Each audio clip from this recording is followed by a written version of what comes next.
ನೀವು ರಾಜ್ಯದಲ್ಲಿ ಈಗಾಗಲೇ ಆಗ್ತಾ ಇರುವಂತಹ ಬೆಳವಣಿಗೆಗಳನ್ನು ಗಮನಿಸ್ತಾ ಇದ್ರೆ ಕುರ್ಚಿ ಕದನ ಹೊಸದೊಂದು ಸ್ವರೂಪವನ್ನು ಪಡೆಯುವಂತಹ ಸಾಧ್ಯತೆ ಇದೆ. ಯಾಕಂದ್ರೆ ಇವತ್ತು ದೆಹಲಿಯಲ್ಲಿ ಒಂದು ಮಹತ್ವ ಅಂತ ಮೀಟಿಂಗ್ ನಡೀತಾ ಇದೆ. ಆ ಒಂದು ಮೀಟಿಂಗ್ನಲ್ಲಿ ರಾಜಕೀಯ ಕೂಡ ಚರ್ಚೆ ಆಗುತ್ತೆ ಅಂತ ಹೇಳಲಾಗ್ತಾ ಇದೆ. ಇದರ ನಡುವೆ ಇವತ್ತಿನ ರಾಜ್ಯದ ಕಾಂಗ್ರೆಸ್ ಬೆಳವಣಿಗೆಯನ್ನು ಗಮನಿಸ್ತಾ ಇದ್ರೆ ಆತ AICC ಅಧ್ಯಕ್ಷರನ್ನ ಬೀಳ್ಕೊಡೋದಕ್ಕೆ ನೇರವಾಗಿ ವಿಧಾನಸೌಧದಿಂದ HAL ತನಕ KPCC ಅಧ್ಯಕ್ಷ DK ಶಿವಕುಮಾರ್ ಕೂಡ ಖರ್ಗೆ ಅವರ ಕಾರ್ನಲ್ಲೇ ಜೊತೆಯಾಗಿ ಸಾಕಿದ್ರು.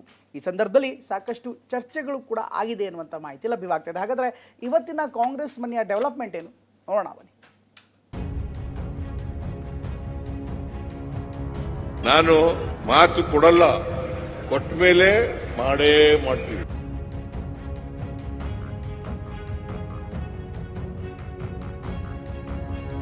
ಮುಂದಿನ ದಿನದಲ್ಲಿ ಮತ್ತೆ ಈ ರಾಜ್ಯದಲ್ಲಿ ಒಂದು ಹೊಸ ರೂಪವನ್ನ, ಒಂದು ಶಕ್ತಿಯನ್ನು ತುಂಬಿಸಿ, ಒಂದು ಬದಲಾವಣೆಯನ್ನ, ಪರ್ವನ್ನ ಮಾಡಲಿಕ್ಕೆ ನಾವೆಲ್ಲ ಸಜ್ಜಾಗೋಣ.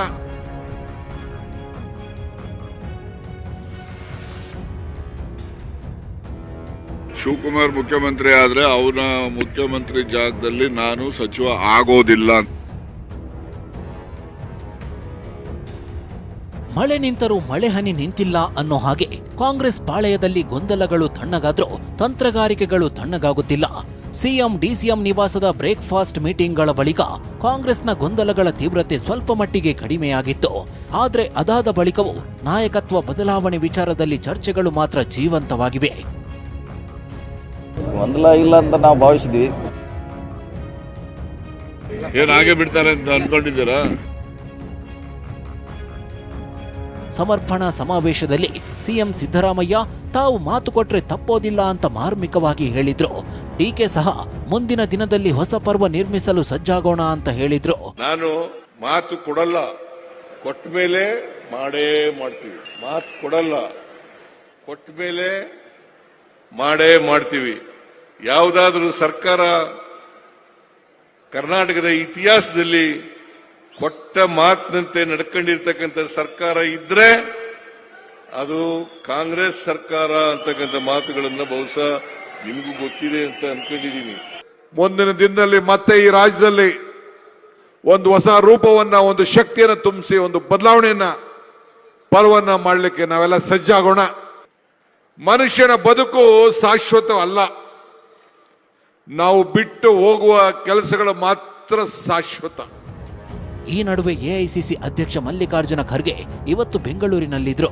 ಪರಿನಿರ್ವಾಹನಾ ದಿನದ ಪ್ರಯುಕ್ತ ಅಂಬೇಡ್ಕರ್ ಪ್ರತಿಮೆ ಬಳಿ ಮಾಲಾರ್ಪಣೆಗೆಂದು ಬಂದಿದ್ರು. ಈ ವೇಳೆ ಸಿಎಂ ಇನ್ನೂ ಬಂದಿರಲಿಲ್ಲ.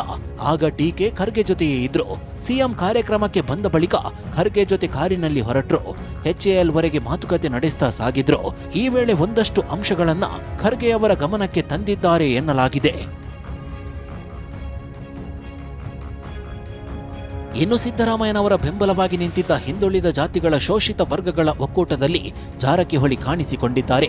ಹಿಂದುಳಿದ ಜಾತಿಗಳು ಹಾಗೂ ಶೋಷಿತ ವರ್ಗಗಳ ಒಕ್ಕೂಟದ ಸಭೆಯಲ್ಲಿ ಸತೀಶ್ ಜಾರಕಿಹೊಳಿ ಭಾಗಿಯಾಗಿದ್ದಾರೆ.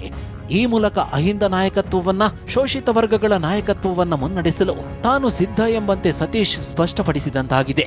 ಅಹಿಂದ ಕಾರ್ಯಕ್ರಮ SC ಸಂಘಟನೆಗಳು ಪ್ರತಿ ತಿಂಗಳ ಮಾಡ್ತಾನೆ ಇರ್ತೀವಿ.